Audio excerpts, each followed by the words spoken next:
জুমাবারে এমন 10টি আমল রয়েছে যা অত্যন্ত গুরুত্বপূর্ণ এবং ফজিলতপূর্ণ এবং সবারই সেই কাজগুলো করা উচিত। তোমাদের 1 নম্বর হচ্ছে জুমার রাতে অর্থাৎ বৃহস্পতিবার রাতে সূরাতুল কাহাফ তেলাওয়াত করা। দ্বিতীয়ত হচ্ছে জুমার দিন ফরজ গোসলের মতো করে গোসল করা। আর তৃতীয়ত হচ্ছে সুন্দর জামা কাপড় পরা এবং চতুর্থত হচ্ছে পারফিউম অর্থাৎ আতর বা পারফিউম ব্যবহার করে তারপরে মসজিদে যাওয়া। এবং পঞ্চম বিষয় হচ্ছে আজান দেওয়ার সাথে সাথে সকল কার্যক্রম বন্ধ করে দোকানপাট, ব্যবসা বাণিজ্য, অন্যান্য কার্যকলাপ বন্ধ করে তারপরে মসজিদে যাওয়া। ষষ্ঠ হচ্ছে দ্রুত পায়ে হেঁটে সবার আগে মসজিদে যাওয়া এবং ইমামের সবচেয়ে কাছাকাছি বসার চেষ্টা করা। এবং সপ্তম বিষয় হচ্ছে ইমাম সাহেব খুতবা দেওয়ার আগে যতদূর সম্ভব নফল বা সুন্নাহ নামাজ পড়তে থাকা।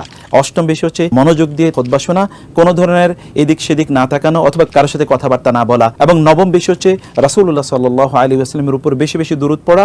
আর দশম বিষয় হচ্ছে জুমার দিন আসর থেকে মাগরিব পর্যন্ত এই সময় আল্লাহ সুবহানাহু ওয়া তাআলার কাছে যে কোনো দোয়া করা, কারণ এই সময় দোয়া করলে আল্লাহ সুবহানাহু ওয়া তাআলা কবুল করে নেবেন। আমিন।